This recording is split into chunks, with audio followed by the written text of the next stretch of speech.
बहुत बहुत बधाइयां महाराज। जन्माष्टमी का भी पर्व है, तो आप सभी को अभी से भगवान कृष्ण के जन्म महोत्सव की बहुत बहुत बधाई। जन्माष्टमी और भगवान कृष्ण का महोत्सव लोग मनाएंगे, जन्माष्टमी भी मनाएंगे, आप और हम भी मनाएंगे, खूब जन्मोत्सव भी हो पड़ेगी। पर क्या श्रीमद् भागवत कथा कहती है, क्या भगवान कृष्ण का जन्म केवल जन्मोत्सव एक ही दिन मनाना चाहिए? श्रीमद् भागवत कथा में वेद व्यास जी वर्णन करते हैं, सुखदेव जी महाराज राजा परीक्षित से कहते हैं कि भक्त अपने दिल में रोज मनना चाहिए कि आज मेरा कृष्ण मेरे हृदय में प्रकट हुआ है, आज मेरा कृष्ण मेरे हृदय में प्रकट हुआ है, आज मेरा कृष्ण मेरे नगर में प्रकट हुआ है, आज मेरा कृष्ण मेरी रोमावली में प्रकट हुआ है, आज मेरा कृष्ण मेरी चित्तवृत्ति में प्रकट हुआ है, आज मेरा कृष्ण मेरे नैनों में प्रकट हुआ है, आज मेरा कृष्ण मेरी श्रवण शक्ति में प्रकट हुआ है, आज मेरा कृष्ण मेरी श्वासों में प्रकट हुआ है, आज मेरा कृष्ण मेरे हृदय में, मेरी चित्त में, मेरी वृत्ति में प्रकट हुआ। केवल साल में एक दिन भगवान कृष्ण का जन्मोत्सव नहीं, रोज प्रतिदिन अपने भीतर भगवान के प्रागट्य का जन्मोत्सव होना चाहिए। उसी तरह लोग कहते हैं कि सावन का महीना है तो मुझे मंदिर जाना है, सावन का महीना है तो मुझे त्रिपुंड लगाना है, सावन का महीना है तो मुझे शंकर का गुणगान करना ना। प्रतिदिन, प्रत्येक घड़ी, प्रत्येक पल, प्रत्येक क्षण भगवान शिव को समर्पित होना चाहिए, प्रत्येक पल। तो शास्त्र कह रहा है कभी भी मंदिर में, यहां तक शास्त्र कहता है आपके घर में आप भगवान का दर्शन कर रहे हो तो भगवान का दर्शन करते समय में भी आपके नेत्र बंद नहीं होना चाहिए, नैन मिलाइए। आपको पहले भी कथा में 5 दर्शन का है। कितने दर्शन? 5। पहला दर्शन है भगवान के चरण का, दूसरा दर्शन है भगवान की नाभि का, तीसरा दर्शन है भगवान के वक्षस्थल का, चौथा दर्शन है भगवान की शिखा का और 5वां दर्शन है भगवान के नयन का। ये 5 दर्शन है। इन 5 दर्शन में सबसे पहला दर्शन है भगवान के, जम के बोलिए, चरण का। आखिरी का जो दर्शन कहा गया है वो 5वां जो दर्शन है वो भगवान के नयन का दर्शन, कि भगवान से नैन मिलाइए। नेत्र बंद कर कर नहीं बैठना।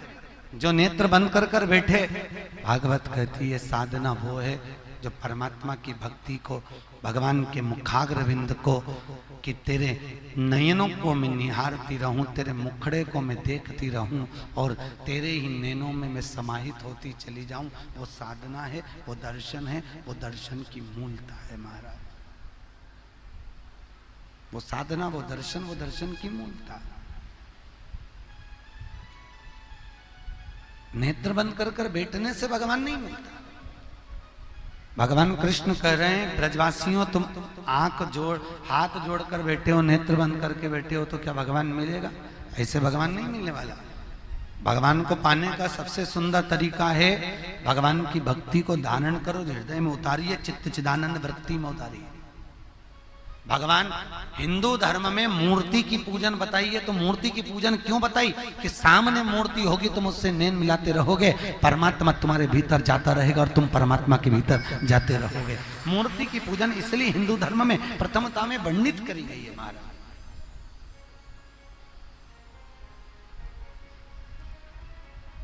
मूर्ति की पूजन का इसलिए क्रम कहा गया कि भगवान के सामने बैठो।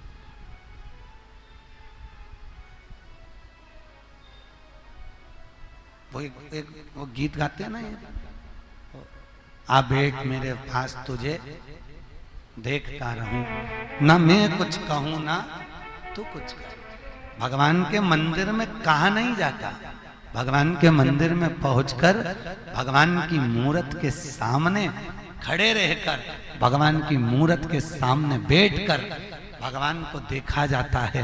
भगवान आपको देखे और आप भगवान को देखें, बस यही निर्मल भक्ति का प्रतिबिंब बिंदु है।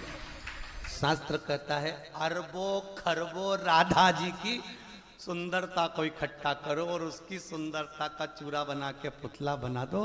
इतना कृष्ण मेरा सुंदर था, इतना सुंदर मेरा ठाकुर था, इतना सुंदर, जो देखता स्तुप्त हो जाता।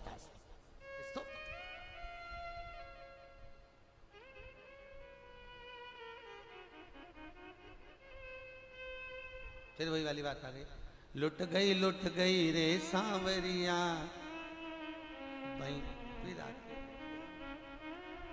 तेरी जती पुरानी फिर लुट गई। इतनी सुंदर,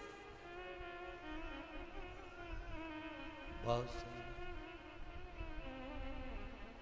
तेरे नैन बड़े मतवाले, मटके हैं प्यारे प्यारे, तेरे नैनों की मटकनिया पे बलहार प्यारे जो, बलहार प्यारे जो। तेरे बाल बड़े घुंघराले, जैसे बादल काले काले, तेरे केशों की उलझनिया पे बलहार प्यारे जो। लोग कहते हैं भगवान दुबले पतले थे, दुबले पतले नहीं थे, कपड़े तो सिले हुए पहनते ही नहीं था।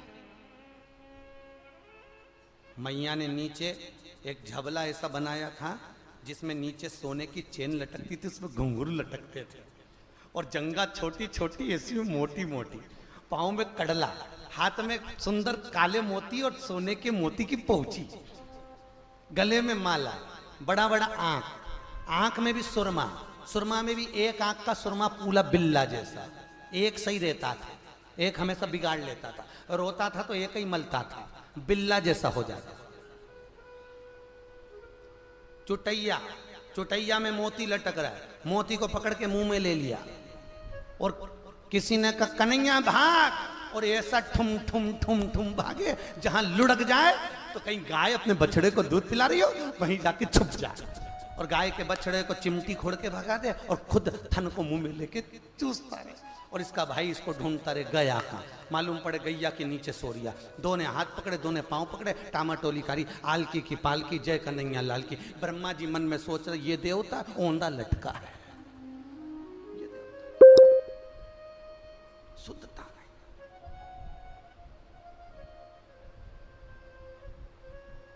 तेरे पांव बड़े मतवाले, ठुमके हैं प्यारे प्यारे, तेरे पावन की पे जनिया पे बलहार प्यारे जो, बलहार प्यारे जो। बड़े सुंदर है, बड़े सुंदर। ना कजरे की ढाल, ना मोतियों के हार, ना कोई किया श्रृंगार, फिर भी कितने बड़ा अति रमणीय, देखो देखते रह जाए। बांके बिहारी मंदिर कौन कौन गया वृंदावन के? कभी एकादशी पे गए हो मां? एकादशी के दिन एक साध्वी आती है शाम को 6:30 बजे, एक सन्यासन सफेद कपड़े में, वो पूरे महीने में केवल 2 बार एकादशी पे दिखती है। बिहारी जी के मंदिर में आती है, फूलों की माला बनाकर लाती है, बिहारी जी को दिखाती है, सामने बिहारी जी को दिखाएगी, और बांके बिहारी के गले में जो भी फूल की माला होगी वो अपने आप टूट के नीचे गिर जाती है, और सन्यासन अपने गले में जो माला दिखाती है वही माला पहनकर बाहर निकलकर चली जाती है। वो केवल एकादशी पे आती है शाम को 6:30 बजे।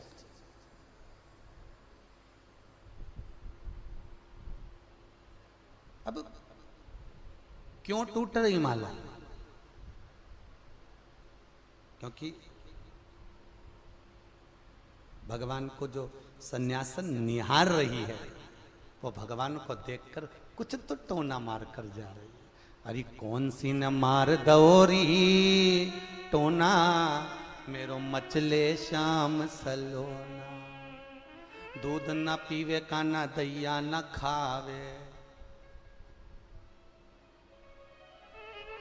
नित नित मचले श्याम सलोना, कौन सी न मार दौरी।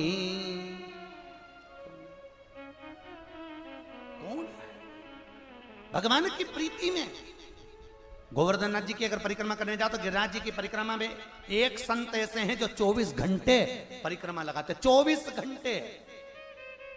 ना सोच निवृत्ति के लिए जाते हैं, ना वॉशरूम जाते हैं, 24 घंटे परिक्रमा चल रही, एक क्षण के लिए भी नहीं रुकते।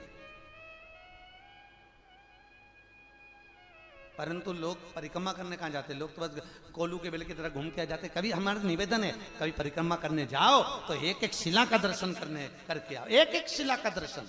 गिरिराज बाबा की एक एक शिला पर जाइए, संतों से मिलकर आइए। जो संत गोवर्धन नाथ जी की कंदराओं में पड़े रहते हैं, निकलते परिक्रमा करते फिर अंदर चले जाते।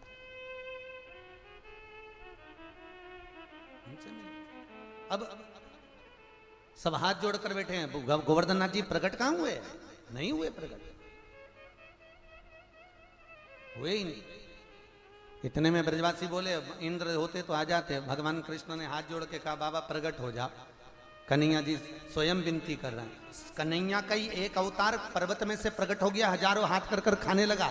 जब हजारों हाथ कर कर खाने लगे तो ब्रजवासी आपस में सोचे बताओ ये तो पूरा ही खा जाए वो, फिर अपन क्या खाएंगे। अब भगवान प्रकट नहीं हो रहे थे तो क्या पत्थर है, और भगवान प्रकट हो गए तो क्या ये तो पूरा ही खा जाएगा। ये दुनिया के लोग हैं, कभी जीने नहीं देंगे तुमको, याद रखना। कह रहे हैं ये तो पूरा ही खा जाएगा। अब ब्रजवासी बोले पूरा खा जाएगा, तो भगवान कृष्ण बोले ठाकुर जी थोड़ा छोड़ दो। गोवर्धन नाथ जी ने हाथ को रोक लिया। जब हाथ को रोका, रोकने के बाद में जब भगवान रुके तो भगवान ने कहा आज के बाद में किसी के सामने जीमने नहीं आऊंगा। भगवान चले। सारे ब्रजवासियों ने परिक्रमा करी, परिक्रमा कर कर चले। जैसे ही परिक्रमा कर कर चले, गोवर्धन नाथ जी की परिक्रमा का सुख पाया महाराज, सुख। एक एक शिला। जतिपुरा से जब हम परिक्रमा को प्रारंभ करते हैं, जतिपुरा से चलते चलते चलते चलते बीच में चलने पर बहुत सुंदर सुंदर शिलाखंडों का स्मरण होता है महाराज। बहुत बहुत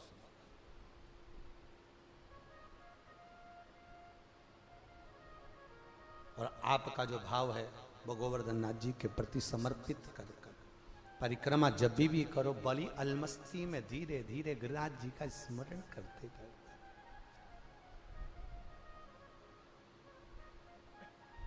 जिस दिन आपका एकादशी का व्रत रहेगा, जिस दिन आपकी प्रदोष रहेगी, जिस दिन आप सोमवार का व्रत करोगे, संकट सोमवार करोगे, जन्माष्टमी करोगे, रामनवमी करोगे, जिस दिन आपका व्रत रहेगा आपको वैसे दिन कभी क्रोध नहीं आएगा। पर जिस दिन तुमने व्रत रखा, साधना करी, तप करा, पूजन करा, आराधना करी, उस दिन तुमको क्रोध जरूर आएगा, चिड़चिड़ प्रवृत्ति हो जाएगी। तो कई लोग कहते हैं भूखी होगी इसलिए क्रोध कर रही होगी।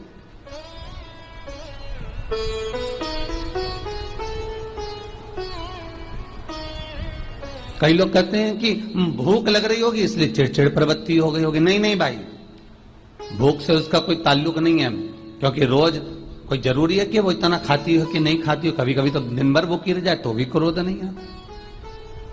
उसका कारण केवल इतना सा है कि उसका जो भजन का तेज पुंज है, उसके भजन का जो तप साधना है, वो इतनी प्रबल हो जाती है कि देवताओं को, इंद्र को बोलना पड़ता है कि इंद्र इसने 16 सोमवार कर लिए, इंद्र इसने मंगलवार कर लिए, इंद्र इसने ये व्रत पूरे कर लिए, और अगर इसके व्रत ये पूरे हो जाएंगे तो वर देने के लिए जाना पड़ेगा।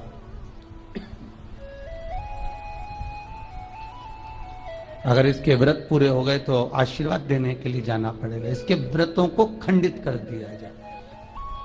तो व्रत को खंडित करने का सबसे सुंदर तरीका देवताओं के पास है कि जिस दिन व्रत हो, 2-3 व्रत अच्छे निकलते हैं और एक व्रत में इतना क्रोध आ जाता है कि सारा करा धरा पानी फिर जाता। देवता क्रोध दिलाते। फिर क्या करना? तो शास्त्र कहता है कि जिस दिन आपका व्रत है उस दिन एक काम जरूर करना कि भगवान का मंत्र जाप कर कर, भगवान का स्मरण कर कर, कटोरी में जल लेकर, पात्र में जो जल रखा हो, पूजन पाठ करते समय, स्मरण करते समय वो जल का पान अवश्य करें।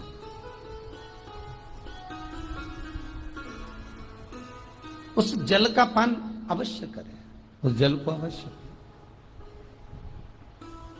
क्या होता है जल का पान करने से?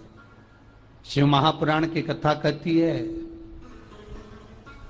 चाहे आप हनुमान चालीसा पढ़ें, चाहे आप राम रक्षा स्तोत्र पढ़ें, चाहे आप देवी कवच करें, चाहे आपकी मर्जी पड़े, जो पाठ पूजन करें, बस एक निवेदन है, पूजन पाठ करते समय एक कटोरी में, तांबे के कलश में, एक गिलास में जल अपने नजदीक में जरूर रखें।